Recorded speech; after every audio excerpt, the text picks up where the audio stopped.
I should have seen it coming when his mother handed me that prenup 3 days before my wedding, her perfectly manicured nails tapping against the mahogany table like a countdown timer.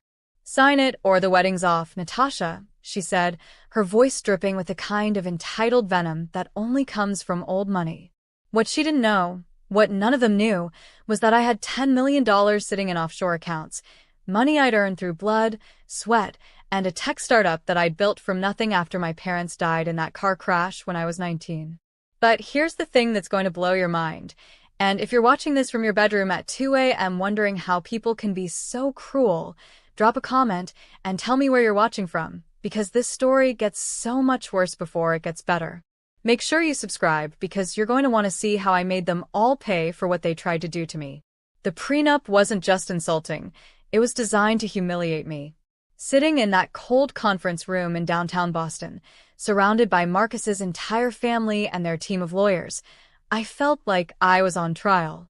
The document stated that in case of divorce, I would receive exactly $50,000 and nothing else.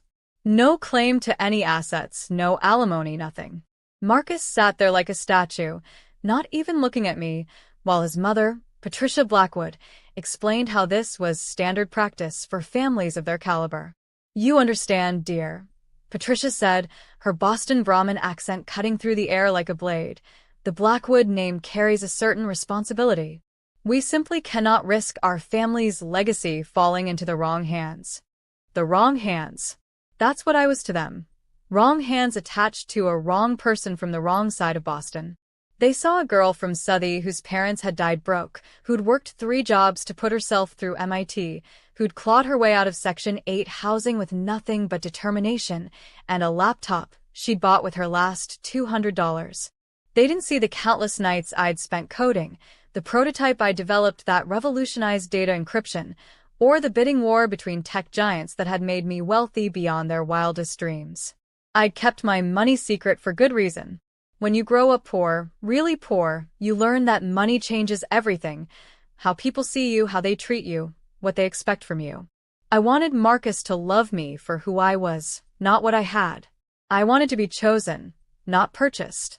But sitting in that room, watching his family treat me like a gold digger, while I had more money than all of them combined, something dark and furious started growing in my chest. "I need time to think," I said, my voice barely above a whisper. Patricia's laugh was like breaking glass. "Time? Darling, the wedding is in 3 days. The deposits are non-refundable, the guests have traveled from all over the world, and frankly, if you're not willing to protect our family's interests, then perhaps you're not the right fit for our Marcus." Our Marcus. As if he was a possession, a prize they were reluctantly letting me borrow. I looked at him then, really looked at him, searching his face for any sign that he would stand up for me, that he would tell his family this was insane, that love doesn't come with contractual conditions. Instead, he cleared his throat and spoke the words that would haunt me for months. "Mom's right, Tasha. It's just paperwork. If you love me, it shouldn't matter. Just paperwork."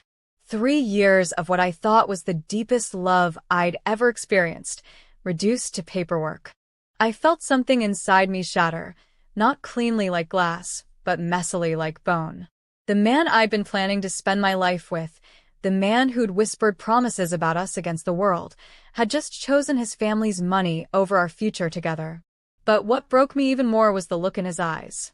Not defiance or even guilt, just cold calculation. In that moment, I realized that Marcus had known about this prenup long before today.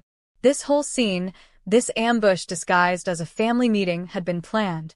They'd waited until the last possible moment, until I was emotionally invested, until canceling would be maximum humiliation, maximum loss. "Can I have a copy to review with my lawyer?" I asked, trying to maintain some dignity. Patricia's smile was sharper than winter wind off Boston Harbor. "Of course, dear. But remember, we need your answer by tomorrow evening.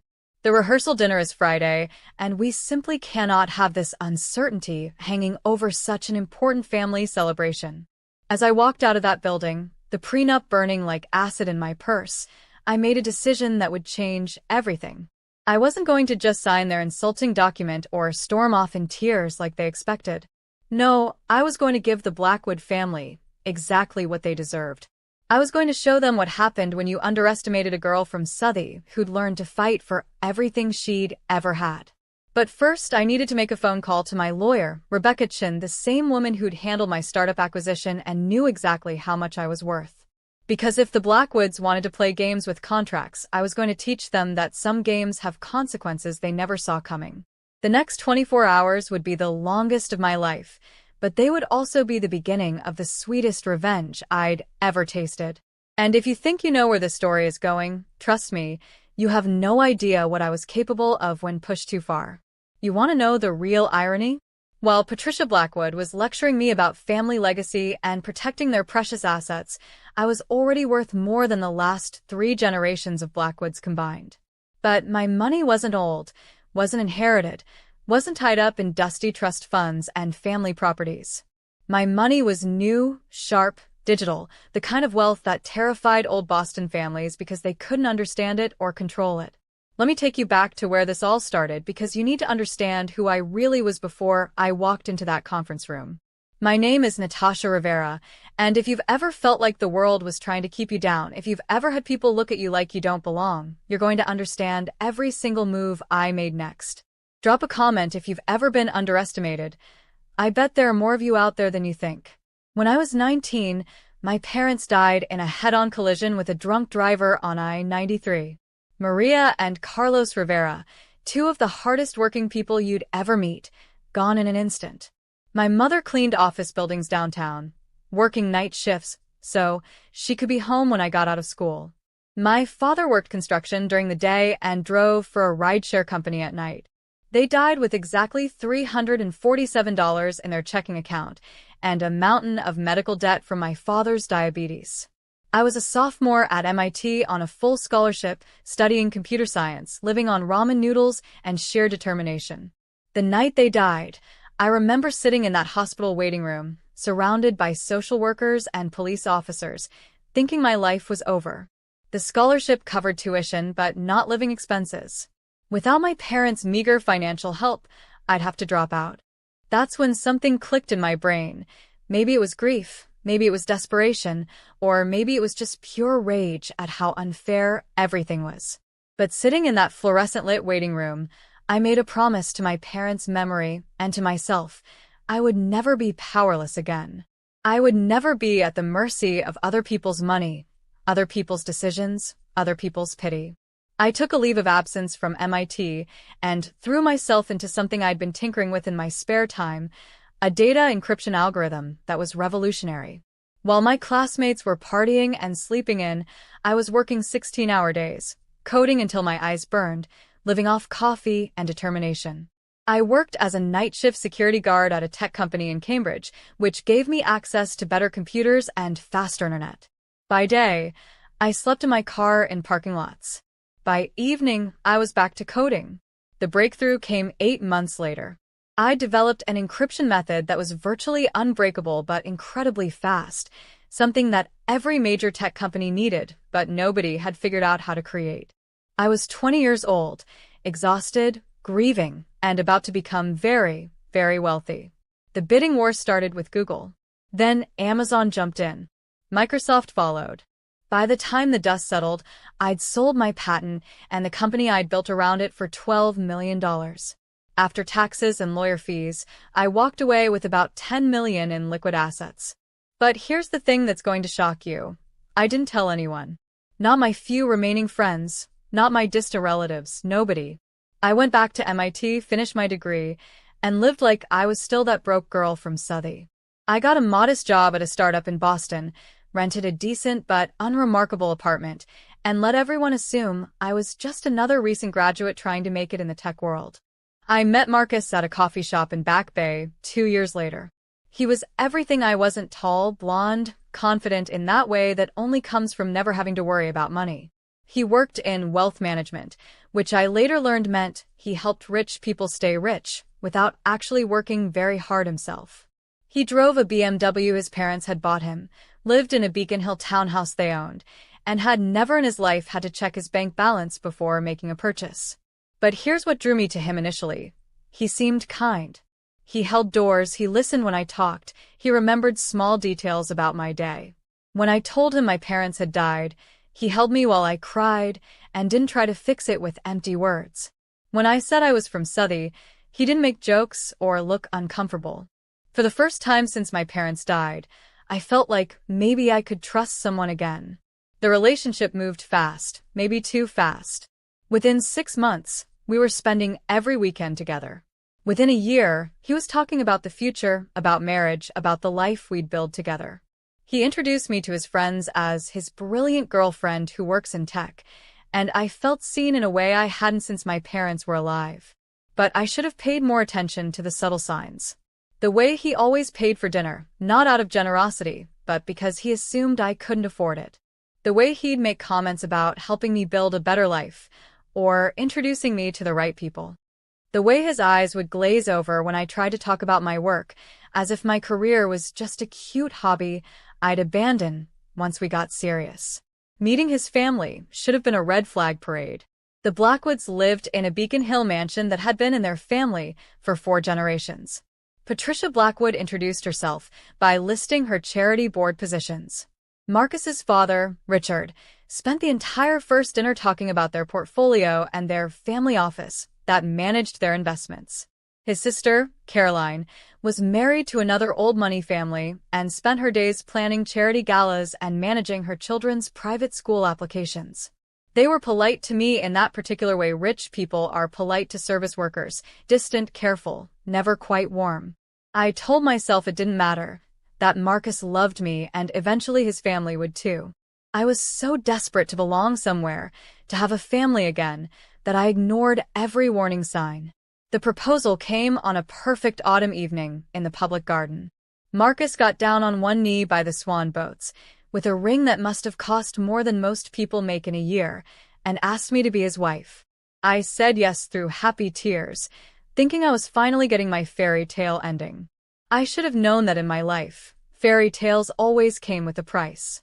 The year leading up to our wedding was like living in a beautiful dream that slowly twisted into a nightmare. If you've ever been in a relationship where you started questioning your own reality, where you began to wonder if you were going crazy, then you know exactly what I'm talking about. And if you're watching this thinking about your own relationship red flags, hit that subscribe button because this story is about to get so much more twisted. Marcus became different after the engagement, not dramatically, but in small ways that ate away at my confidence, like acid rain. He started making comments about my appearance, suggesting I might want to dress up more when we went to family events. He bought me clothes without asking, expensive pieces that hung in my closet like beautiful prison uniforms. I just want you to feel confident, he'd say, but what I felt was erased. Patricia Blackwood took over our wedding planning with the enthusiasm of a military commander. Every decision I tried to make was subtly overruled. Every preference I expressed was reconsidered until it aligned with Blackwood family tradition. The venue I loved was too casual. The flowers I wanted were not sophisticated enough. Even my wedding dress became a battle. "Darling," Patricia said during one particularly brutal shopping trip to an exclusive bridal salon on Newberry Street, "you want to look like you belong in our family photos, don't you? This dress will be hanging in the Blackwood home for decades." Belong. That word haunted me. I was trying so hard to belong that I was disappearing piece by piece. The girl who'd built $1 million company was letting herself be dressed up like a doll, and I didn't even realize it was happening. But the worst part wasn't Patricia's control. It was Marcus's complete inability to stand up for me. Every time I tried to talk to him about his family's behavior, he dismissed my concerns as wedding stress or oversensitivity. "They're just particular," he'd say. "Once we're married, things will be different." I wanted to believe him so badly that I ignored the voice in my head screaming that things would only get worse. The breaking point came 6 months before the wedding, during what Patricia called a family financial planning session. She'd arranged for me to meet with Richard's wealth management team to discuss integrating my assets into their family portfolio. I sat in that mahogany-paneled office, listening to these men in $1,000 suits discuss my financial future like I wasn't even in the room. "Of course, Natasha's income will be modest," Richard said, not even looking at me. We'll set up a household budget that gives her appropriate spending money while ensuring the family's primary assets remain protected. Spending money. Like I was going to be given an allowance. I felt my face burn with humiliation, but what made it worse was watching Marcus nod along like this was perfectly reasonable. The man I was going to marry was sitting there planning to financially control me, and he saw nothing wrong with it. That night, I did something I hadn't done in months. I checked my investment accounts. $10 million had grown to nearly $12 million. While the Blackwoods were planning to give me spending money, I had enough wealth to buy and sell their precious family legacy 3 times over. I stared at those numbers on my laptop screen, sitting in the darkness of my apartment, and something fundamental shifted inside me. I wasn't the powerless girl they thought I was. I wasn't the charity case they were graciously accepting into their family. I was a woman who had built something from nothing, who had turned grief and determination into generational wealth, who had every tool I needed to destroy them if they pushed me too far. But I still hoped I wouldn't need to use those tools. The months leading up to the wedding were a masterclass in psychological manipulation. Patricia would make cutting comments about my family background in front of other people, then act shocked if I seemed upset. I was just making conversation, dear. Surely you're not ashamed of where you come from. Caroline, Marcus's sister, was even worse. She had this way of asking questions that weren't really questions, statements disguised as concern. I hope you're not planning to keep working after children come along? The Blackwood women have always been very focused on family. Or, have you thought about taking some etiquette classes? Not that there's anything wrong with how you were raised, but the charity circuit can be so particular. The cruelest part was how they did it all with smiles, how they made me feel like I was being dramatic for feeling hurt. Gaslighting wrapped in cashmere and pearls. Marcus became their perfect accomplice, not through malice, but through sheer weakness. Every time I tried to address their behavior, he'd make me feel like I was the problem. They're just trying to help, he'd say. They want you to feel comfortable in our world. Our world. Not my world, not even our shared world, but their world that I was being allowed to enter on their terms. The final straw came during the engagement party, a lavish affair at the Blackwood family home with 200 of their closest friends, none of whom were my friends, because apparently my friends wouldn't fit the aesthetic. I spent the entire evening being introduced as Marcus's little tech worker, or the sweet girl Marcus is saving. That's when I overheard the conversation that changed everything. I was coming back from the bathroom when I heard Patricia talking to a group of her friends on the back terrace. The French doors were slightly open, and their voices carried in the still summer air. Of course we're concerned, Patricia was saying. Marcus could have had his pick of any girl in Boston, and he chooses this little stray from Southie. We've done everything we can to polish her up, but you can't change breeding. At least you're getting the prenup, one of her friends replied. Make sure it's ironclad. Girls like that, they're always looking for their big payday. Patricia's laugh was like poison honey. Oh, don't worry about that. By the time our lawyers are done with that contract, she'll be lucky to leave the marriage with the clothes on her back. We're not heartless. We'll make sure she's comfortable, but she needs to understand her place. Her place. I stood there in my designer dress, the one Patricia had chosen, the one that made me look like every other Beacon Hill wife, and felt something crystallize inside me. Cold, hard, and absolutely lethal. They thought they were so smart, so untouchable. They thought I was just some grateful little gold digger who would sign whatever they put in front of me and spend the rest of my life grateful for their scraps. They had no idea who they were dealing with. Walking back into that party, smiling and playing the part of the happy bride-to-be, I began planning their destruction. Not dramatically, not emotionally, but with the same cold calculation I'd used to build my company. They wanted to play games with contracts and manipulation? Fine. But they were about to learn that some games have players and others have masters. I was about to become their master. You know what's funny about rich people? They think money is the only power that matters. They've never had to be truly strategic, never had to think 10 moves ahead, because they've always had enough resources to buy their way out of problems. But when you grow up with nothing, when you build something from scratch, you learn that the most dangerous weapon isn't money, it's information. And I was about to weaponize everything I knew about the Blackwood family. The morning after I overheard Patricia's conversation, I woke up with a clarity I hadn't felt in months. No more trying to fit in, no more bending myself into their perfect shape, no more hoping they'd eventually accept me. If you've ever had that moment where you stop trying to be what others want and remember who you actually are, you know it's terrifying and exhilarating at the same time. Make sure you're subscribed because what I did next was completely ruthless, and you're going to want to see how far I was willing to go. I called Rebecca Chun, my lawyer, at 7 a.m. sharp. Rebecca was a shark in Armani suits who negotiated my startup deal and kept my financial affairs locked down tighter than Fort Knox. If there was anyone who could help me turn this situation to my advantage, it was her. "Natasha, it's been too long," Rebecca said, her voice warm but professional.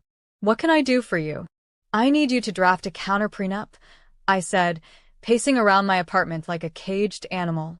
"Something that will make the Blackwood family lawyers very nervous." "Counter prenup? That's unusual. What kind of terms are we talking about?" I outlined my plan, and I could practically hear Rebecca's smile through the phone. "Oh, this is good. This is very good. How much time do I have?" 24 hours. I'm supposed to give them my answer tomorrow night. Considered done. "But Natasha, are you sure about this? Once you go nuclear, there's no going back." Nuclear. The word sent a thrill down my spine. "Rebecca," they declared, wore the moment they handed me that insulting prenup. I'm just choosing to fight back. While Rebecca worked on the legal documents, I started gathering intelligence. You'd be amazed how much information people share when they think you're not important enough to be listening. I'd spent a year attending Blackwood family events, charity galas, and business dinners, watching them operate, learning their weaknesses, understanding their fears. Richard Blackwood, Marcus's father, wasn't just wealthy, he was leveraged to the eyeballs. The family's lifestyle was built on loans secured against their assets. They looked rich, but their cash flow was surprisingly fragile. One major economic downturn could wipe them out. Patricia's charity work wasn't entirely altruistic either. I'd overheard enough conversations to understand that she was skimming from the foundation she managed. Nothing illegal exactly, but ethically questionable enough to destroy her social standing if it became public.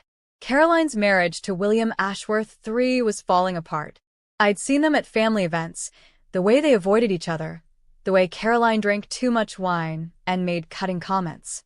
More importantly, I'd heard Patricia on the phone with the family lawyers discussing William's gambling problem and how to protect Caroline's trust fund from his creditors. And Marcus? My perfect, weak Marcus had secrets too. His job at the wealth management firm was essentially nepotism. He was terrible at it, had lost several major clients, and was only kept on because his family was a major investor in the company. Without his family's money and influence, he'd be unemployed within months. But the most interesting piece of information came from an unexpected source, their housekeeper, Elena. I'd always been kind to Elena, probably because I remembered what it was like to be invisible to rich people. While the family treated her like furniture, I'd learned she was actually incredibly smart, a former accountant from El Salvador who'd immigrated to give her children better opportunities. Elena noticed everything, remembered everything, and after a year of watching the Blackwoods treat me like dirt, she was ready to talk. "Miss Natasha," she said one afternoon when I was at the house for wedding planning, "you are too good for this family. They think you don't know, but I see how they talk about you." Elena told me things that made my blood run cold. How Patricia had hired a private investigator to dig into my background, looking for anything they could use against me. How Marcus had asked Elena to go through my purse when I wasn't looking, checking for evidence of drug use or financial problems. How the family had already discussed what they'd do if I didn't work out. They had backup plans for humiliating me publicly if I caused any trouble. "They think they are so smart," Elena said, shaking her head. "But they are not smart enough to hide from the person who cleans their offices." That's when Elena handed me a USB drive. Financial documents. Bank statements. Some very interesting emails. "You didn't get this from me." I stared at that small device, knowing it contained enough information to destroy the Blackwood family completely. "Elena, why are you doing this?" Her smile was sad but fierce. "Because I have daughters, Miss Natasha.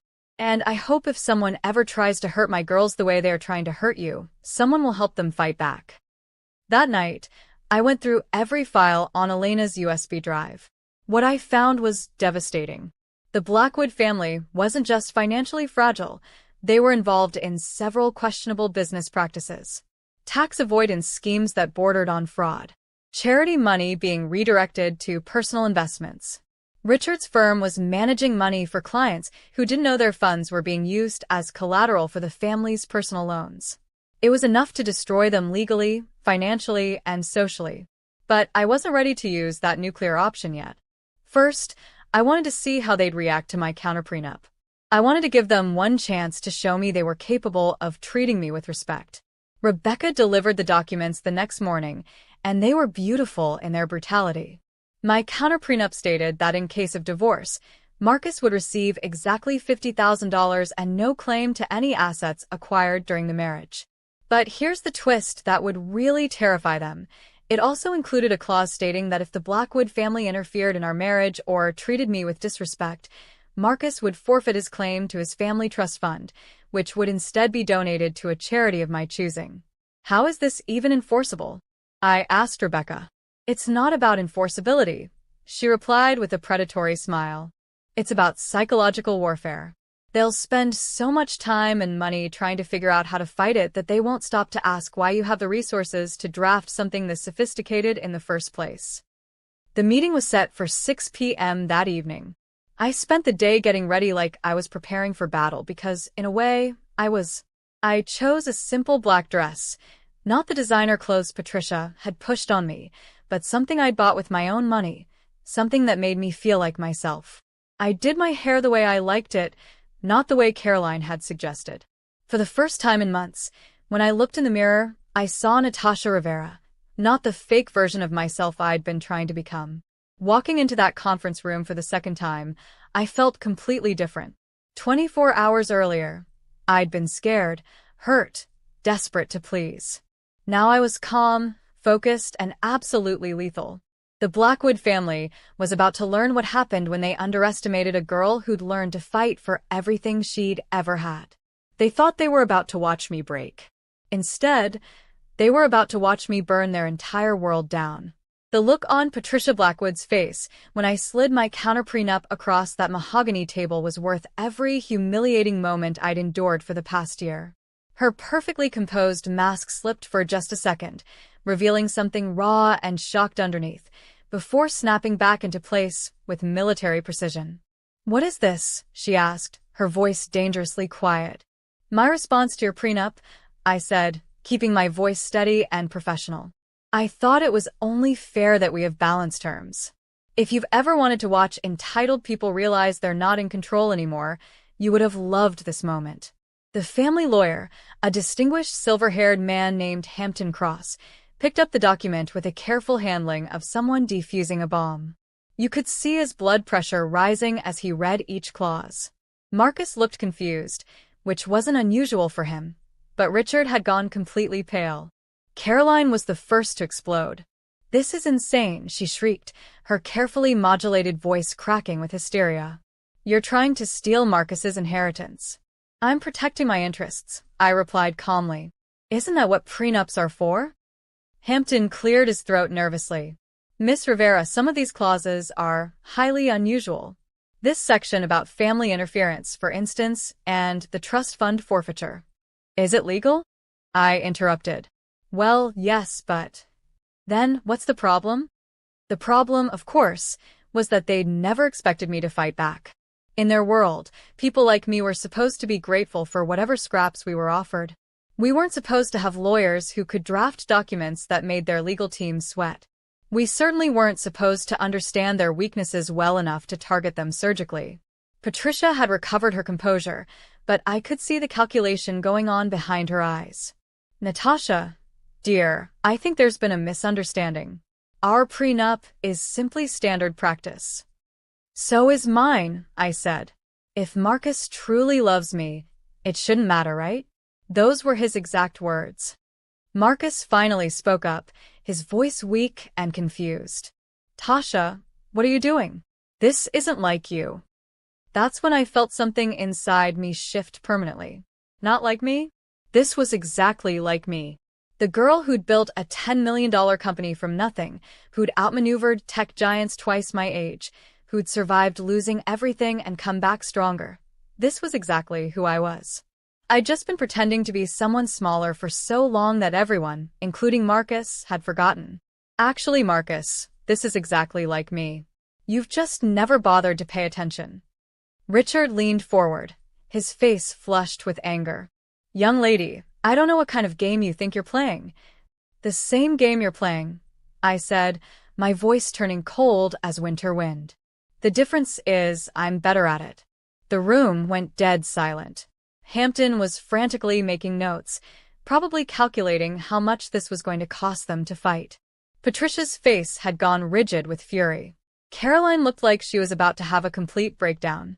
And Marcus just looked lost. We need time to review this, Patricia finally said, her voice tight with barely controlled rage. Of course, I said, standing up and smoothing down my dress. You have until tomorrow evening. The rehearsal dinner is Friday, and we simply cannot have this uncertainty hanging over such an important family celebration.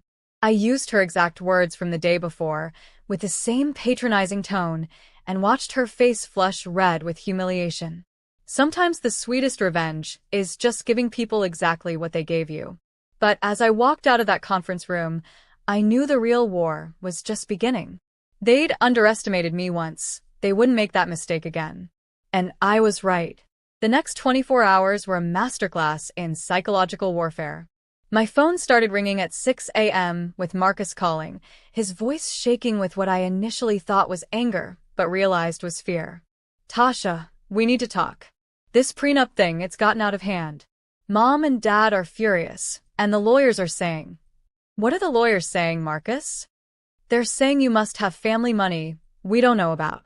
They're saying no normal person could afford Rebecca Chern as their attorney. They're asking questions I don't know how to answer. There it was. They'd finally realized that something didn't add up, that the poor girl from Southie they'd been condescending to for a year might not be who they thought she was. But instead of being curious or impressed, they were terrified. Old money families have one great fear: new money, with something to prove. What questions, Marcus? What exactly are they asking? About your family, your background, where you got the money for this lawyer, whether you've been lying to me about your finances. His voice broke slightly. Tasha, have you been lying to me? The irony was overwhelming.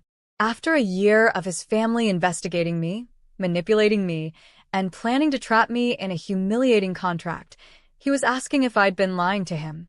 Not because he was hurt or felt betrayed, but because his family was scared they'd made a mistake. I've never lied to you about anything, Marcus. I've just never told you everything. What does that mean? It means exactly what it sounds like. Come over tonight. We need to talk. I hung up before he could respond, then immediately called Rebecca. How are they reacting? She asked. Exactly like you predicted. They're terrified, and they don't know why. What did you put in that document that has them so scared? Rebecca's laugh was pure predator. Several things. First, the language is sophisticated enough that they know you have serious legal backing. Second, the clauses about family interference are specific enough that they realize you know exactly how they operate. But the real genius is the charity donation clause. How so? Think about it, Natasha. If Marcus loses his trust fund, where does the money go? To charity. Which means not only do they lose control of those assets, but they lose them in a way that makes them look terrible if they fight it. What kind of people try to prevent money from going to charity? I felt a surge of admiration for Rebecca's strategic thinking. You're terrifying. I'm expensive. There's a difference. Speaking of which, they're going to try to figure out how you can afford me. Are you ready for that conversation? I've been ready for that conversation for 3 years. That evening, Marcus showed up at my apartment looking like he hadn't slept in days. His usually perfect hair was disheveled, his clothes wrinkled, his face drawn with stress. For a moment, I almost felt sorry for him. Almost. Tasha, what's going on? He said, slumping onto my couch like a defeated man. My family is going insane. Mom called 3 different law firms today trying to find out who Rebecca Chun is and how you can afford her. Dad's been locked in his office making phone calls. Caroline's been crying all day because she thinks you're going to somehow take William's trust fund too.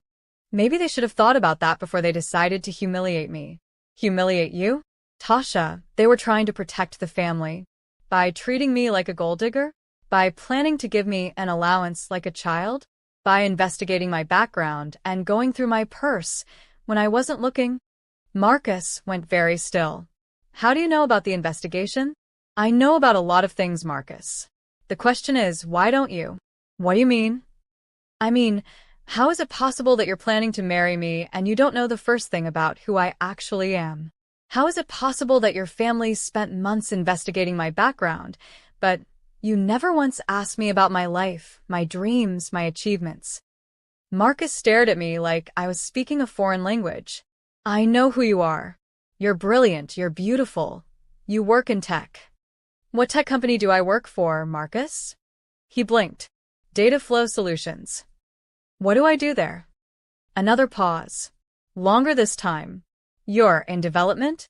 I'm a senior software architect specializing in encryption algorithms. I've been there for 2 years, and in that time, I've developed 3 proprietary systems that have generated over 50 million in revenue for the company. But you wouldn't know that, because you've never asked. Marcus looked genuinely confused, like he couldn't understand why this information was important. Tasha, I support your career, you know that. Do you? Because when your family talked about me quitting work after we had children, you nodded along. When they discussed giving me spending money instead of access to our joint finances, you agreed. When they planned to control every aspect of my life, you sat there and let it happen. But that's not. I mean, I assumed we'd discuss all that after the wedding. No, Marcus. You assumed I'd be grateful for whatever your family decided to give me. And the worst part is I almost was. I stood up and walked to my window, looking out at the Boston skyline, at the city where I'd built something from nothing while his family was planning my financial enslavement. When I turned back to face him, I saw something in his expression that made my heart break a little. Not love, not concern, but calculation. Even now, in this moment of truth, he was trying to figure out how to manage me. The prenup your family wants me to sign.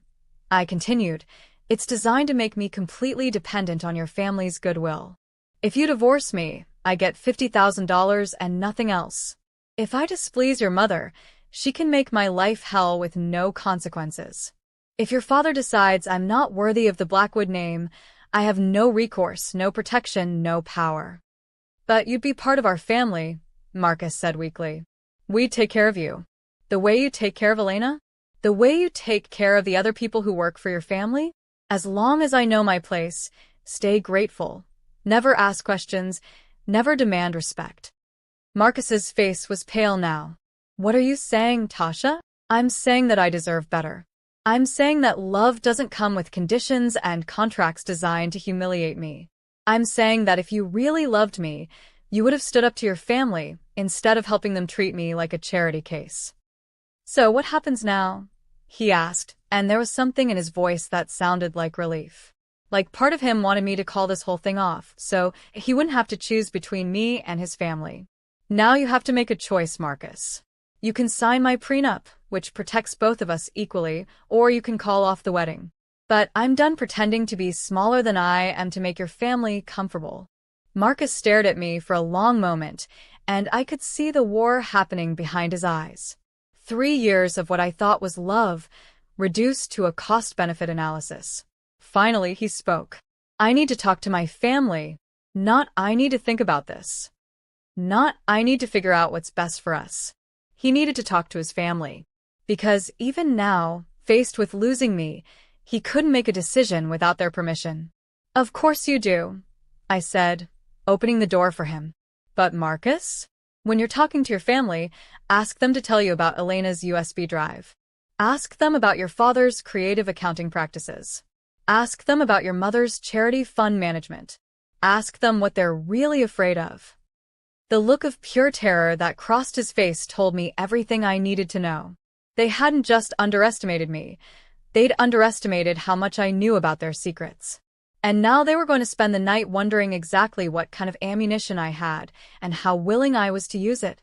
After Marcus left, I poured myself a glass of wine and called Rebecca. "How did it go?" she asked.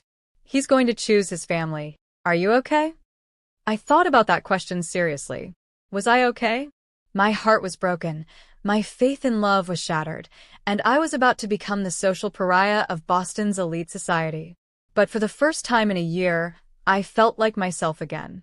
"You know what, Rebecca? I think I am. But now we need to talk about what happens next because they're not going to just let this go." "What do you mean?" "I mean, the Blackwood family has just realized they've been playing chess with someone who's been playing three-dimensional chess this whole time. They're scared, they're angry, and they're used to destroying people who threaten them. Tomorrow's rehearsal dinner is going to be a bloodbath." "Are you ready for that?" I looked at Elena's USB drive sitting on my coffee table, containing enough information to destroy the Blackwood family completely. I thought about my $10 million growing quietly in accounts they'd never even imagined I had. I thought about Rebecca's legal expertise and my own strategic mind, sharpened by years of surviving in a world that had tried to break me. "Rebecca," I said, smiling for the first time in days, "they have no idea what they're about to face. But they're going to find out." The Blackwood family mansion had never looked more beautiful or more ominous than it did the night of our rehearsal dinner. Every window glowed with warm light, the gardens were perfectly manicured, and 200 of Boston's most powerful people were about to witness what I privately called the beginning of the end. If you've ever walked into a room knowing that everyone there sees you as the enemy, you understand the particular kind of electricity that was crackling through the air that night. I chose my outfit carefully. A deep navy dress that I'd bought myself, elegant but not trying too hard, paired with my grandmother's pearl earrings that had somehow survived our family's financial disasters. I wanted to look like exactly who I was, someone who belonged anywhere she chose to be. But the real power move was my date. Remember how I mentioned I'd kept my wealth secret? Well, I'd also kept a lot of other things secret, including my friendship with David Park, the CEO of the company that had acquired my startup. David was brilliant, wealthy in his own right, and had been trying to convince me to come work for his new venture capital firm for months. When I called him and explained the situation, his response was immediate. "I've been wanting to meet the family that thinks they're too good for you. This should be entertaining." The look on Patricia's face when I walked into her home with David Park on my arm was priceless. She knew exactly who he was. His company had been featured on the cover of Forbes 3 times in the past year. But what she couldn't figure out was why someone of his caliber was not only attending my rehearsal dinner, but looking at me like I was the most interesting person in the room. "Natasha," Patricia said, her voice strained but polite, "what a surprise. I don't believe we've met your friend." "David Park," he said, extending his hand with the confidence of someone who never doubted his place in the world. "I've heard so much about the famous Blackwood family." The way he said famous made it sound almost like an insult. Patricia's smile became even more forced. "How do you know her, Natasha?" Richard asked, joining the conversation with the determined cheerfulness of someone trying to regain control of a situation spinning wildly out of hand. "Actually," David said, "Natasha and I are business partners. Have been for years. She's one of the most brilliant strategic minds I've ever worked with." The silence that followed was deafening. You could practically see the gears turning in every Blackwood brain, trying to reconcile this information with their image of me as a struggling tech worker from Southie. Caroline looked like she was going to be sick. Marcus appeared at my elbow, his face pale and confused. "Business partners?" he asked. "Tasha, what is he talking about?" Before I could answer, David continued with the smooth confidence of someone delivering a perfectly timed kill shot. "The encryption algorithm Natasha developed revolutionized data security for financial institutions. When she sold the patent, it was one of the largest individual tech acquisitions of the year." Now the silence wasn't just deafening, it was suffocating. Every person within earshot had gone completely still, processing the implications of what David had just revealed. The poor girl they'd been condescending to for a year wasn't just successful, she was independently wealthy. Patricia recovered first because she always did. How wonderful, she said, her voice sweet enough to cause diabetes. Marcus never mentioned that you were such an accomplished businesswoman. The accusation was clear. Either Marcus had been hiding things from his family, or I had been hiding things from Marcus. Either way, someone had been dishonest, and they were going to make sure everyone knew it wasn't them. I prefer to keep my professional and personal lives separate, I said calmly. I'm sure you understand the value of privacy. The word privacy hit like a targeted missile. These people had invaded my privacy for months, investigating me, going through my belongings, treating me like a potential threat to be managed. Now they were learning that while they'd been investigating me, I'd been watching them right back. David, bless him, wasn't done. Natasha's always been modest about her achievements. When she told me she was getting married, I insisted on meeting the family. Anyone who wins Natasha's heart must be pretty special. He looked directly at Marcus when he said this, and I could see Marcus shrinking under the weight of that gaze. Because the truth was, Marcus wasn't special. He was ordinary, weak, and completely dependent on his family's money and status. Standing next to David Park, self-made, confident, clearly successful in his own right, Marcus looked like exactly what he was, a trust fund baby who'd never built anything or fought for anything in his life. The dinner bell rang, saving everyone from the increasingly uncomfortable conversation. But as we moved toward the dining room, I could feel the shift in energy. The Blackwood family had spent months positioning me as the outsider, the charity case, the girl who should be grateful for their acceptance. Now their guests were looking at me with new interest, wondering what other surprises the evening might hold. The seating arrangement told the whole story of their strategy. I was placed at the far end of the table from Marcus, surrounded by Patricia's most loyal friends, women who could be counted on to make cutting remarks and ask invasive questions. They'd planned to isolate me, to make me feel small and out of place while Marcus sat safely with his family. But they hadn't planned for David, who had somehow gotten himself seated directly across from Richard, or for the fact that I was no longer the scared, eager-to-please girl they'd been terrorizing for months.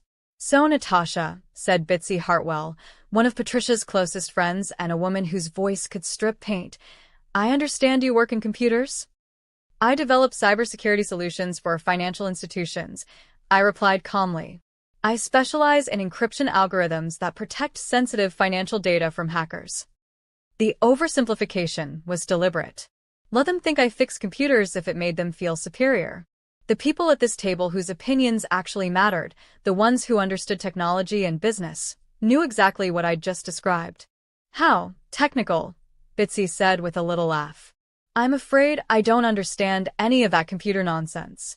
Thank goodness, we have men to handle the complicated financial matters." The irony was breathtaking.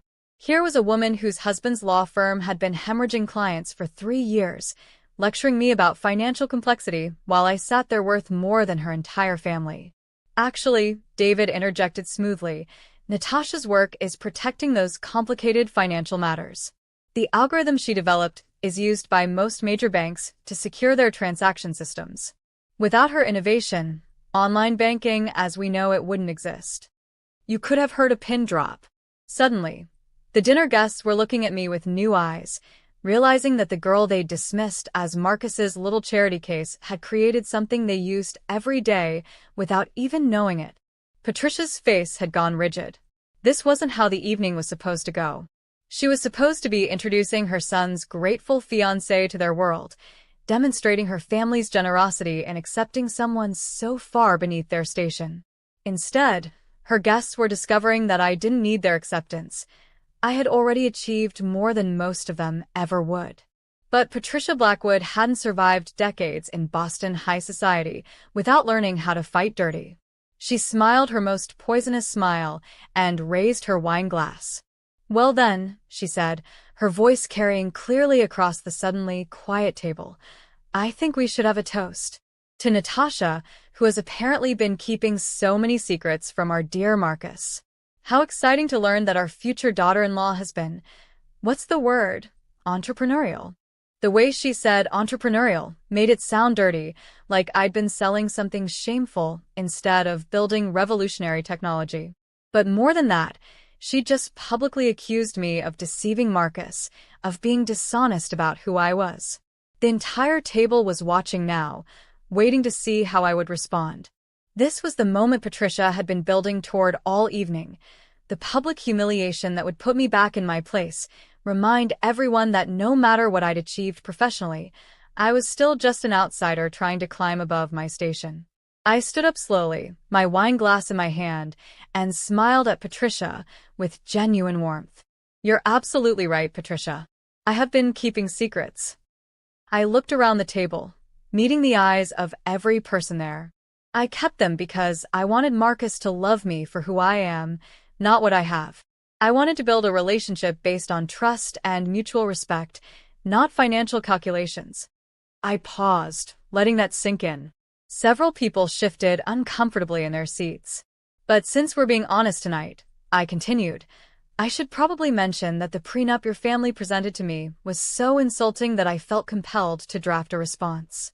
I'm sure Marcus has shared the details with you by now." Marcus looked like he wanted to disappear into the floor. Patricia's smile had become glacial. "You see," I said, still speaking to the entire table, "I believe that marriage should be a partnership between equals. I don't think either spouse should be financially dependent on the other's family, or subject to their approval and control. Call me old-fashioned, but I think love should be unconditional." The silence that followed was pregnant with implication. Everyone in that room understood exactly what I was saying. The Blackwood family had tried to trap me in a humiliating contract, and I'd fought back. More than that, I'd just publicly questioned their family values in front of their closest friends and business associates. David raised his glass with a grin that was pure warfare. "To unconditional love," he said loudly, "and to partnerships between equals." One by one, the other guests raised their glasses, murmuring agreement. Patricia sat frozen, watching her carefully orchestrated humiliation of me transform into a public relations disaster for her family. But I wasn't done yet. Because sometimes when people push you too far, you don't just push back, you push them off a cliff. "Oh, and Patricia?" I said, my voice sweet as honey. "I should probably thank you for having me investigated. It's always good to know that your future family cares enough to do their research. I hope you found everything illuminating." The look of pure terror that crossed Patricia's face told me she understood exactly what I was implying. They'd investigated me, but I'd been investigating them right back. And unlike their investigation, which had found nothing useful, mine had uncovered secrets that could destroy them. The dinner continued, but the damage was done. The Blackwood family's carefully constructed narrative, generous old money family graciously accepting a poor girl into their ranks, had been completely shattered. Their guests now saw them as the kind of people who investigated their son's girlfriend, who tried to trap their future daughter-in-law in humiliating contracts, who prioritized financial control over family harmony. As the evening wound down and guests began to leave, I found myself cornered by Hampton Cross, the family lawyer, in the hallway outside the powder room. "Miss Rivera," he said, his voice low and urgent, "I think we need to have a conversation." "About what, Hampton?" "About what you think you know, and what you think you can prove." His face was grim. "The family is concerned that you might have misunderstood certain aspects of their business practices." I smiled at him with the same warmth I'd shown Patricia. "Oh, I don't think I've misunderstood anything at all. In fact, I think I understand the situation perfectly. The question is, what are you going to do about it?" Hampton's face went pale. "What do you want?"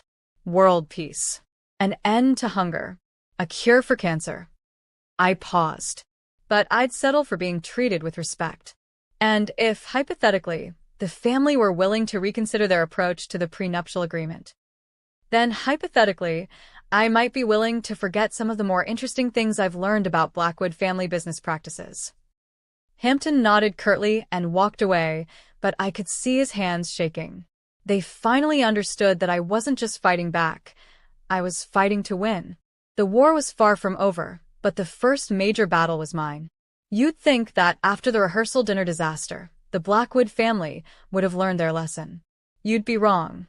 If you've ever dealt with people who are so used to getting their way that they literally cannot comprehend losing, then you know that sometimes they double down instead of backing down. And that's exactly what Patricia Blackwood did. I woke up on my wedding day to 17 missed calls from Marcus, 12 from Patricia, and one text message that changed everything. We need to talk. Come to the house immediately. This is your last chance. P. Your last chance. Even on what was supposed to be the happiest day of my life, Patricia couldn't resist making threats.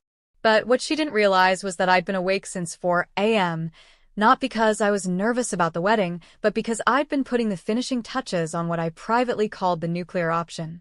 See, while the Blackwood family had been scrambling to figure out how to regain control after the rehearsal dinner, I'd been having a very different kind of conversation with Elena.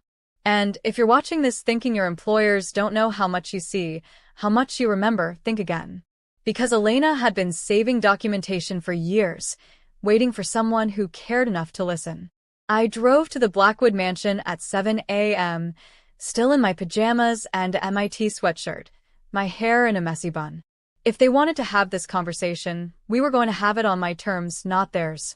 The entire family was waiting for me in Richard's study, arranged like a tribunal. Patricia sat behind Richard's massive desk, flanked by Hampton Cross and another lawyer I didn't recognize. Caroline was curled in a corner chair, looking like she'd been crying all night. Marcus stood by the window, unable to meet my eyes. Natasha, Patricia said, her voice cold as January in Boston, we need to discuss your behavior last night. My behavior? I laughed, actually laughed. Patricia, I told the truth. If that's problematic for your family, maybe you should examine your relationship with honesty. Don't play innocent with me, you little. Patricia caught herself, but we all heard where that sentence was going. The mask was finally coming off. Go ahead, I said calmly. Say what you really think of me. We're all family here, right? Richard cleared his throat, trying to regain control. Natasha, I think we've all let emotions run a bit high. Perhaps we can find a way to resolve this situation that works for everyone. Resolve what situation, Richard? The situation where you tried to financially enslave me? The situation where you investigated my background like I was applying for security clearance? Or the situation where you've spent a year treating me like hired help while planning to make me legally dependent on your goodwill? The new lawyer, a sharp-faced woman who introduced herself as Victoria Sterling, leaned forward. Miss Rivera, we understand that you have concerns about the prenuptial agreement. We're prepared to make some adjustments. What kind of adjustments? We're willing to increase the settlement amount in case of divorce to $200,000 and provide you with a modest monthly allowance during the marriage. I stared at her in disbelief. Even now, after everything that had happened, they still thought I was motivated by their money. They literally could not conceive of any other possibility. You still don't get it, I said softly. This was never about money. Then what was it about? Marcus finally spoke, his voice hoarse and defeated. I turned to look at him, really look at him, and felt the last piece of my heart that had belonged to him crumble into dust. It was about love, Marcus. It was about respect. It was about partnership. It was about you choosing me over your family's control games just once. But I do choose you, he said desperately. I'm here, aren't I? I'm getting married today. No, I said, and my voice was steady as stone. You're here because your family told you to be here. You're getting married because it's easier than disappointing them. You've never once in 3 years chosen me over what they wanted. Patricia slammed her hand on the desk. Enough of this drama. You can take our revised offer or you can leave, but you will not manipulate my son with this emotional nonsense. That's when I smiled. Really smiled, for the first time since entering that house. Manipulate? I pulled out my phone and opened the voice recording app that had been running since I walked into the room. Patricia, you just admitted on tape that this entire conversation is about forcing me to accept a financial settlement to marry your son. That's not marriage. That's prostitution with a marriage certificate. The color drained from everyone's faces except Hampton's, which had gone an interesting shade of green. You can't record us without consent, Victoria Sterling said quickly. Actually, I can. Massachusetts is a one-party consent state, and I consented to recording this conversation. But that's not the recording you should be worried about. I pulled Elena's USB drive out of my purse and set it gently on Richard's desk. The effect was like dropping a live grenade into the room. Elena has worked for your family for 15 years, I said conversationally. She's seen every document that's passed through this house, heard every phone conversation, witnessed every questionable business decision. And for the last year, watching how you've treated me, she's been documenting everything. Richard's face had gone from pale to gray. What? What are you implying? I'm not implying anything, Richard. I'm stating facts. Tax evasion through charitable donations that were actually family investments. Client trust funds used as personal collateral. Bribes disguised as consulting fees. Market manipulation through insider trading. Should I continue? Hampton was frantically scribbling notes, probably calculating how many years in federal prison his clients were looking at. Victoria Sterling had gone completely silent, which was probably the smartest move any lawyer in that room had made all morning. You have no proof, Patricia whispered, but her voice was shaking. I have 15 years of proof. Bank records, email correspondence, recorded phone calls, financial documents, witness testimony from multiple employees who were tired of covering for your crimes. I picked up the USB drive and held it like a weapon. Elena wasn't the only one paying attention, Patricia. When you treat people like they're invisible, they see everything. Caroline started crying again. Ugly sobs that filled the silent room. Marcus had slumped against the window, like his strings had been cut. Richard looked like he was having a heart attack. But Patricia looked at me with pure hatred, the kind of rage that comes when someone who's never been challenged finally meets their match. What do you want? She asked through gritted teeth. I want you to leave us alone, I said simply. I want you to treat me with respect. I want you to stop trying to control every aspect of Marcus's life and let him make his own decisions. And if we don't, I stood up, smoothing down my sweatshirt like it was a designer gown. Then tomorrow morning, copies of everything on this drive go to the FBI, the IRS, the SEC, and the Boston Globe. Your family name will be associated with the biggest financial scandal in Boston history. Your charity board positions will evaporate. Your social standing will be destroyed. Your assets will be frozen. And Marcus will spend his honeymoon visiting you in federal detention. The silence that followed was absolute. You could hear the clock ticking on Richard's mantle, counting down the seconds until their entire world collapsed. But I continued. If Marcus signs my prenup, if your family agrees to treat me as an equal partner in this marriage, if you stop the manipulation and control games, then this drive stays locked in my safety deposit box where it belongs. Patricia's voice was barely a whisper. You're blackmailing us. I'm protecting myself, I corrected. The same way you tried to protect yourselves with that prenup. The difference is, my protection is based on your actual crimes, not your fantasies about my motives. I walked toward the door, then turned back one last time. Oh, and Patricia? I've already paid for the wedding. All of it.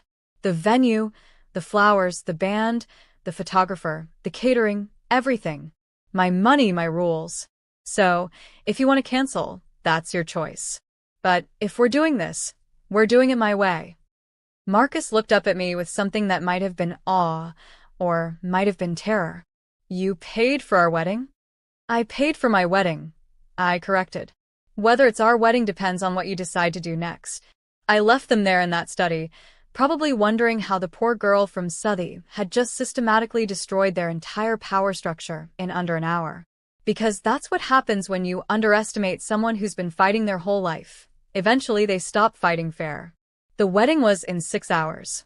They had until then to decide whether they wanted a daughter-in-law or an enemy.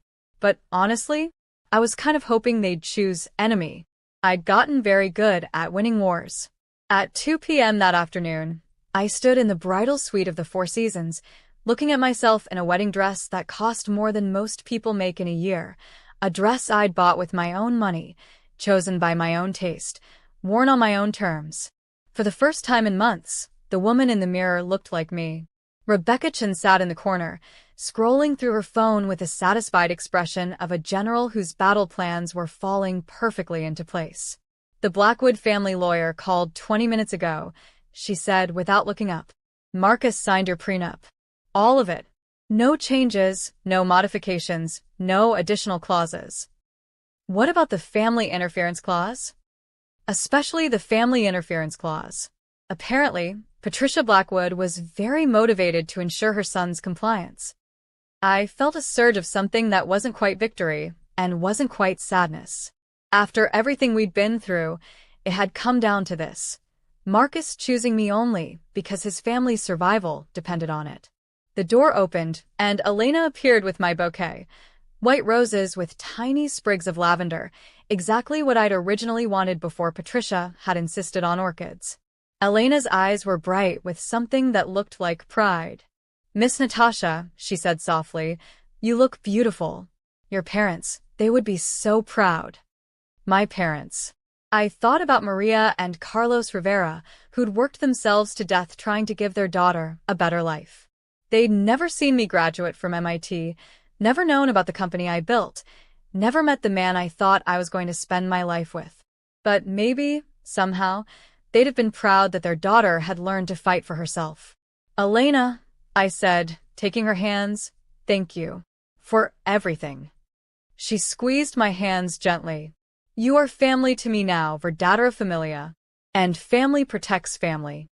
The ceremony itself was surreal. 200 guests sat in perfect rows, wearing their finest clothes and their most polished smiles, pretending that the events of the last few days hadn't happened.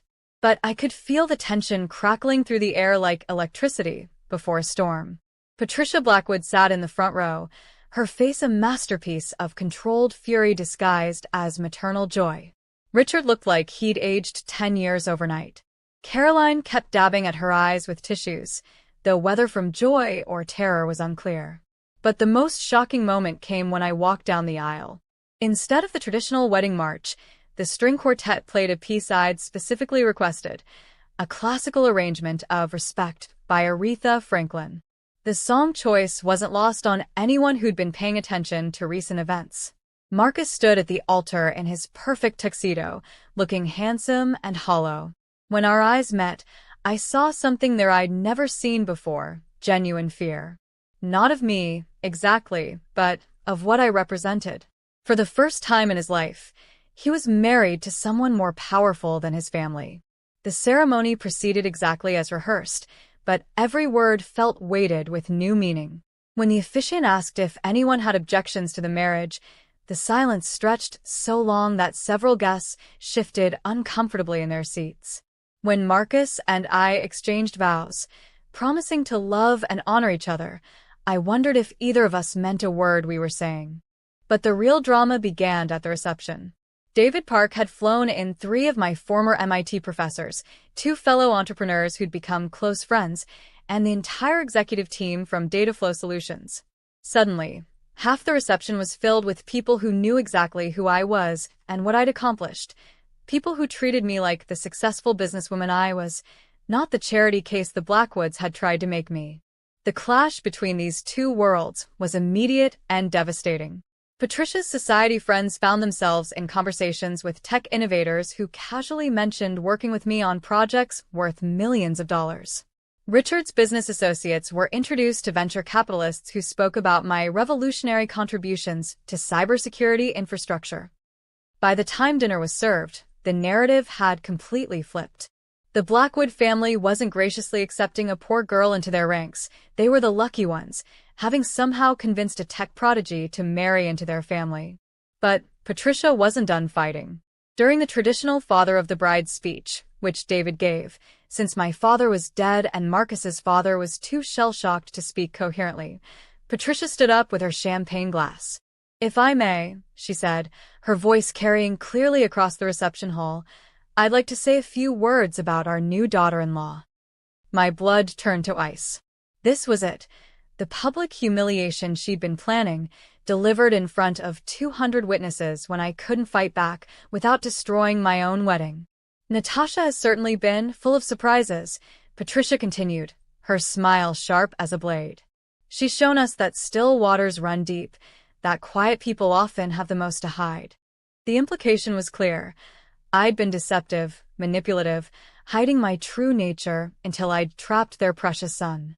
Murmurs rippled through the crowd as people began to understand what Patricia was really saying.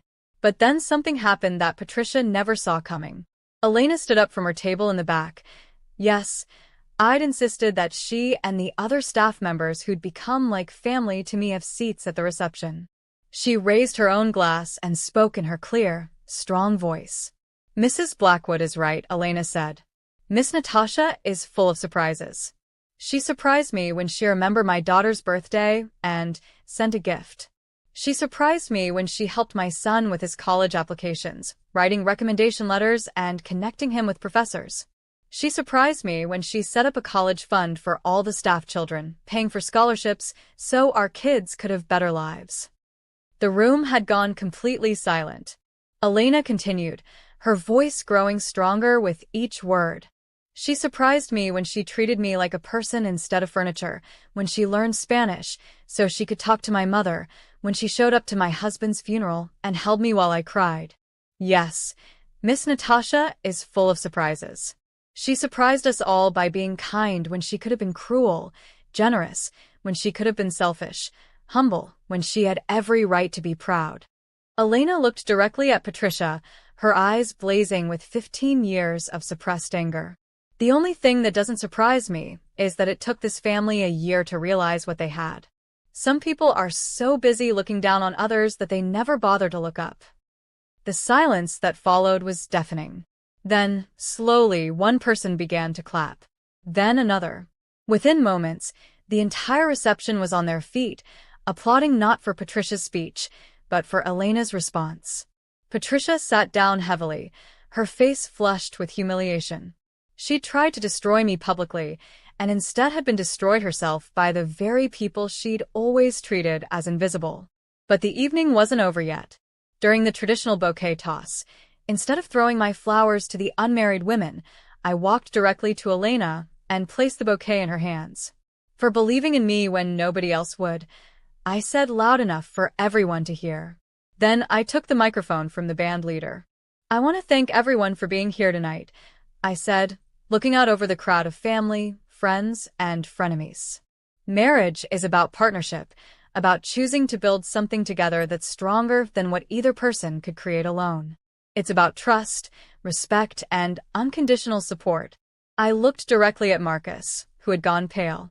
"But most importantly, it's about choosing each other every single day, not because it's easy or convenient, but because love is worth fighting for."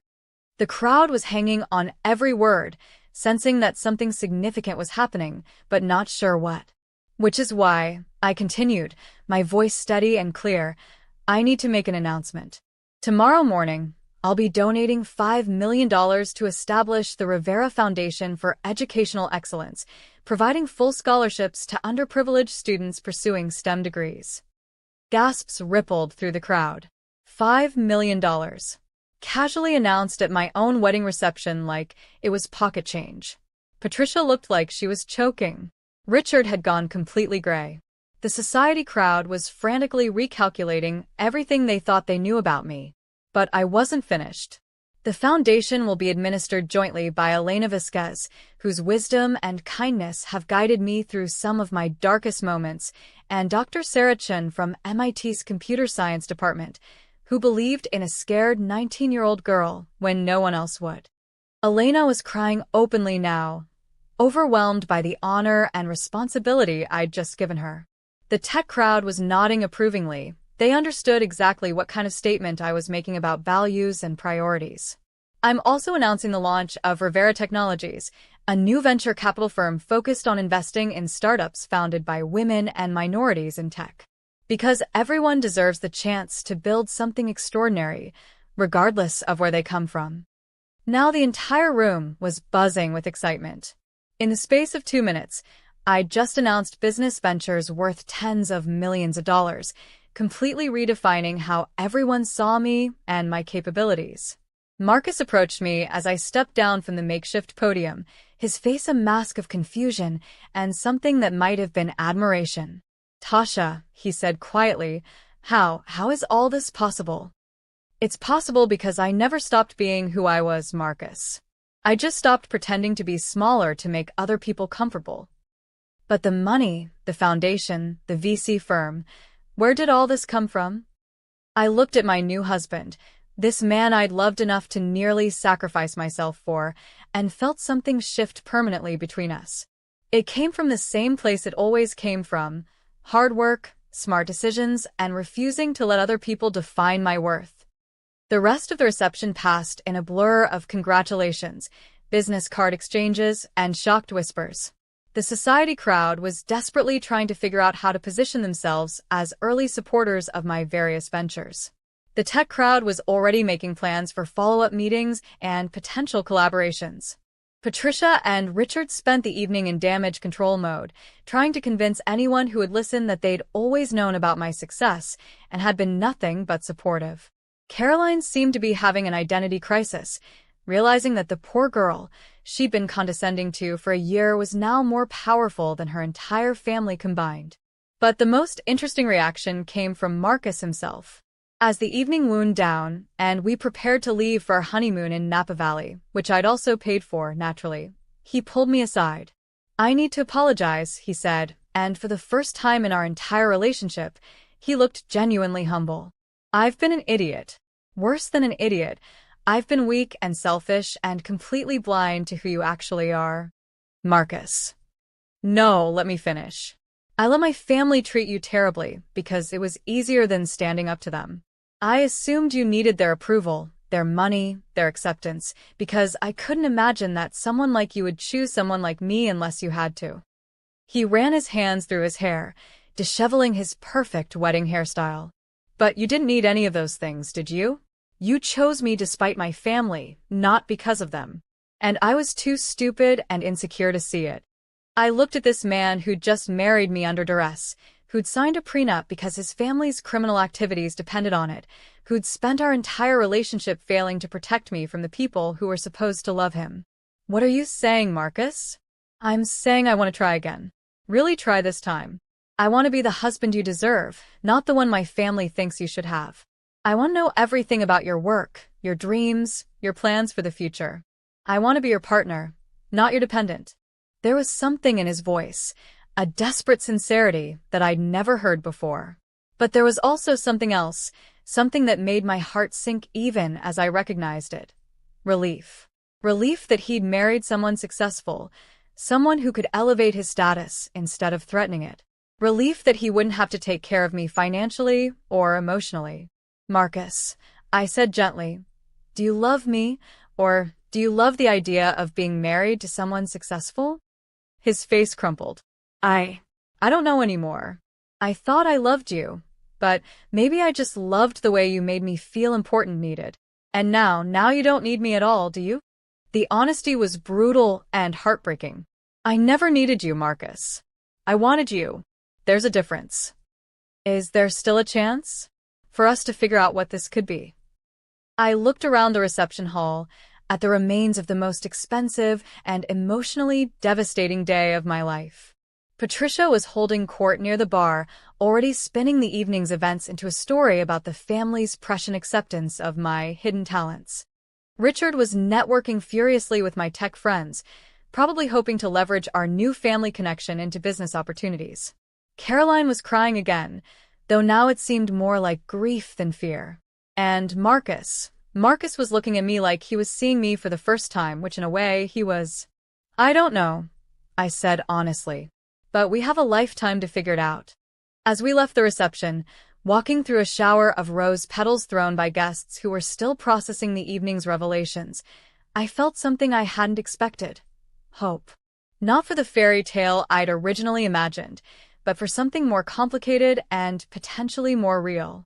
The girl from Southie, who'd built a fortune from nothing, had just married into Boston royalty. But more importantly, she'd done it on her own terms, with her power intact and her dignity restored. Whether that marriage would survive the aftermath of such a dramatic beginning remained to be seen. But for the first time in a year, I was entering it as an equal partner, not a grateful charity case. And that, I thought as we drove away from the Four Seasons toward our honeymoon, was worth fighting for. 6 months later, I was sitting in my corner office at Rivera Technologies, looking out over Boston Harbor, when Rebecca Chin walked in with a legal document that would change everything once again. "It's done," she said, setting the papers on my desk with the satisfied smile of a lawyer who just won the case of a lifetime. The FBI finished their investigation. The Blackwood family is officially bankrupt, and Patricia will be serving 18 months in minimum security for tax evasion and fraud. I stared at the document, feeling something that wasn't quite satisfaction and wasn't quite regret. If you've ever gotten exactly what you thought you wanted only to discover it tastes like ashes, you know the complex emotions that were churning in my chest right now. And if you're still watching this story, still following this journey of revenge and redemption, make sure you're subscribed because the ending isn't what anyone, including me, expected it to be. The past 6 months had been a whirlwind of consequences, some intended and some completely unexpected. The USB drive that Elena had given me, the one I'd used to force the Blackwood family into submission, had ultimately found its way to federal investigators through what Rebecca diplomatically called anonymous channels. Marcus had moved out of the family mansion 3 weeks after our wedding, not because I'd asked him to, but because living there had become impossible. Patricia's arrest had been front-page news in Boston, and photographers were constantly camped outside the house. More importantly, Marcus was finally beginning to understand the full extent of his family's crimes, and his own complicity in covering them up. "How is he handling it?" Rebecca asked, settling into the chair across from my desk. "Better than I expected," I said honestly. "Worse than he deserves." The truth was, Marcus was drowning. The man who'd never worked a day in his life, who'd coasted on family connections and trust fund money, was now completely on his own. His job at the wealth management firm had evaporated the moment his family's crimes became public. His friends, the other trust fund babies and society climbers, had distanced themselves immediately, afraid that their own questionable activities might come under scrutiny. But here's what no one expected, including me. Marcus was actually trying to build something real. He'd taken a real job, at a nonprofit that helped small businesses get microloans. The pay was terrible, the hours were long, and the work was harder than anything he'd ever done. But for the first time in his life, he was earning his own money, making his own decisions, and discovering that he was capable of more than anyone had given him credit for. "He asked me for a loan last week," I continued, leaning back in my chair. "Not for himself, for the nonprofit. They're trying to expand their program to help immigrant entrepreneurs, and they need seed funding." "Are you going to give it to him?" "I already did. $200,000, same terms I'd give any other startup seeking investment, through Rivera Technologies." Rebecca raised an eyebrow. "You're investing in your husband's nonprofit? That seems complicated." "Everything about this situation is complicated, Rebecca. But that's not why you're here, is it?" She smiled, the kind of smile that meant she had news that was going to turn my world upside down again. "Actually, there's something else. Something that changes the entire narrative of this story." She pulled out another document, this one thicker and more official looking. "Remember how Patricia hired investigators to look into your background? Well, those investigators kept digging even after she stopped paying them. Turns out, they found something interesting about your parents' accident." My blood went cold. "What do you mean?" "The drunk driver who killed your parents, he wasn't just drunk. He was specifically targeting your father's car. It wasn't an accident, Natasha. It was murder." The words hit me like a physical blow. I felt the air leave my lungs, felt the room spin slightly around me. "That's impossible. They caught the guy. He confessed to drinking and driving." "He confessed to drinking and driving because he was paid to confess. The real story is much more complicated." Rebecca opened the file, revealing photographs and police reports I'd never seen before. "Your father had discovered some irregularities in the construction company he worked for, a company that was owned by a shell corporation that was ultimately controlled by guess who?" I couldn't speak, couldn't breathe, couldn't process what she was telling me. "Richard Blackwood," Rebecca continued quietly. "Your parents didn't die in a random accident. They were killed because your father was about to expose a massive construction fraud scheme that would have destroyed the Blackwood family's real estate empire 20 years ago. The room was spinning in earnest now. I gripped the edge of my desk, trying to anchor myself to something solid while my entire understanding of the last 5 years crumbled around me. The investigator Patricia hired found all of this in old police files that had been buried. Apparently, there was a detective who suspected the truth, but was pressured to drop the investigation. He kept copies of everything, just in case. I thought about my parents, about Maria cleaning office buildings at night and Carlos working construction during the day, both of them killed because they'd stumbled onto something they were never supposed to see. I thought about 19-year-old me, sitting in that hospital waiting room, thinking my life was over while the people who'd murdered my parents were probably celebrating another crisis averted. Does Marcus know? I whispered. Not yet. I want to tell you first, let you decide how to handle this. I looked out at Boston Harbor, at the city where I'd built my fortune and my revenge, where I'd thought I was fighting for respect and dignity when I'd actually been fighting the people who destroyed my family. The irony was so profound it was almost funny. I'd married into the family that had orphaned me, fallen in love with the son of my parents' killers. What are my legal options? Well, there's no statute of limitations on murder. The driver is still alive, still in prison on the drunk driving conviction. If he's willing to testify about who paid him, we could probably get murder charges filed against Richard. Richard's already facing federal charges for the financial crimes. This is different, Natasha. This is personal. This is your parents. I closed my eyes, trying to think clearly through the rage and grief that was threatening to consume me. When I opened them again, Rebecca was watching me with the careful attention of someone who knew they were witnessing a life-changing moment. There's something else, she said gently. The construction fraud that your father discovered? It was connected to a housing development in Southie, the same development where you grew up. They weren't just stealing money. They were using substandard materials, cutting corners on safety. Dozens of families, including yours, were living in buildings that weren't up to code. The final piece of the puzzle clicked into place. My parents hadn't just been killed to silence them. They'd been killed to protect a scheme that was actively endangering the very community they'd been trying to build a life in. I need to think, I said, standing up abruptly. I need time to process all of this. Rebecca gathered up the documents, but left the main file on my desk. Take all the time you need. But Natasha? This changes everything. The Blackwood family didn't just try to humiliate you. They destroyed your entire life long before you ever met them. After she left, I sat alone in my office, staring at that file, thinking about the strange journey that had brought me to this moment. I'd thought I was writing a story about revenge against the people who'd tried to control me. Instead, I'd been living inside a much larger story about justice for crimes I hadn't even known had been committed. The girl from Southie who'd built a fortune and married into Boston royalty wasn't just a success story. She was an instrument of cosmic justice, a weapon forged by tragedy and pointed directly at the hearts of the people who'd created that tragedy in the first place. But what was I supposed to do with this knowledge?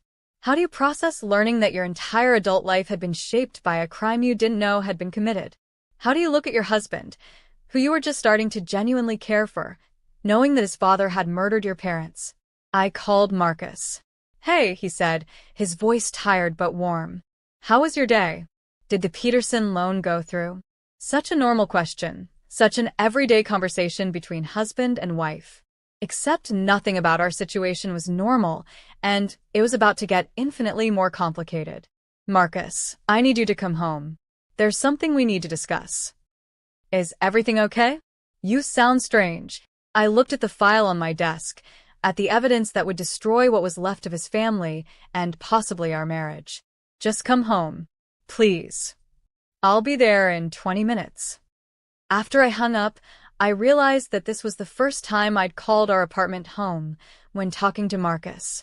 Despite everything, the manipulation, the prenups, the blackmail, the federal investigations, somewhere along the way, we'd started building something real together. And now I was about to find out if that something could survive the ultimate test. When Marcus arrived, I was sitting at our kitchen table with the files spread out in front of me. He took one look at my face and knew that whatever I was about to tell him would change everything. Sit down, I said gently. He sat across from me, his eyes already filling with dread. What is it? The investigators your mother hired to look into my background, they kept digging after she stopped paying them. They found out what really happened to my parents. I told him everything. The construction fraud, the murder, his father's involvement, the cover-up that had lasted 20 years. I watched his face go through every stage of grief and shock and horror as he realized that his family's crimes went deeper than tax evasion and financial manipulation. When I finished, Marcus was crying, deep, silent sobs that shook his entire body. Tasha, he whispered, I'm so sorry. I'm so fucking sorry. It's not your fault, I said, and I meant it. You were 7 years old when this happened. You had nothing to do with it. But I benefited from it. Everything I had, everything we had as a family, it was built on your parents' blood. We sat in silence for a long time, both of us trying to process the implications of what we'd learned. Finally, Marcus looked up at me with red-rimmed eyes. What happens now? I don't know, I said honestly. I have evidence that could put your father away for life. I could destroy what's left of your family completely. Or I could let the federal charges stand and keep this information private. What do you want to do? I studied his face, looking for any sign that he was hoping I'd choose mercy for his family's sake. Instead, I saw something that surprised me, a desperate hunger for justice that matched my own. I want them to pay for what they did to my parents, he said quietly. All of them. I want the whole truth to come out, no matter what it costs. And there it was. The moment when Marcus Blackwood stopped being a weak man desperately trying to please everyone and became my true partner in seeking justice for the people who'd raised me. Then that's what we'll do, I said. 6 months later, Richard Blackwood was sentenced to life in prison for conspiracy to commit murder. The construction fraud case became one of the largest corporate crime stories in Boston history. The victims' families, including dozens of people who'd been living in substandard housing, received compensation that totaled over $50 million. Marcus testified against his father, providing crucial evidence about the family's financial structure and business practices. The day the verdict was announced, he came home and cried for 3 hours, mourning not just his father, but the entire fiction of who he'd thought his family was. But something beautiful happened in the aftermath of that testimony. Marcus found his strength, his integrity, his sense of justice. The weak man who'd let his family manipulate him for 30 years became someone I could genuinely respect and admire. We're still married, still figuring out what it means to build a life together when that life was forged in the crucible of such devastating revelations. It's not easy, and it's not simple, but it's real in a way that our original relationship never was. The Rivera Foundation has provided scholarships to over 200 students. Rivera Technologies has funded 43 startups, 31 of which are now profitable companies employing hundreds of people. Elena runs the foundation with the wisdom and compassion that made me trust her in the first place. And me? I'm still the girl from Southie who refused to let the world keep her down. But now I know that my parents didn't die in vain. Their deaths, as tragic as they were, set in motion a chain of events that brought justice not just for them, but for dozens of other victims who never thought they'd see their day in court. Sometimes revenge and justice are the same thing. Sometimes the universe has a plan that's bigger than what any of us can see. And sometimes the people who try to destroy you end up giving you exactly what you need to become who you were always meant to be. If you've been following this story because you're fighting your own battles, because someone has underestimated you or tried to control you or made you feel small, remember this. They don't get to define your worth. They don't get to write your story. And they definitely don't get to decide how it ends.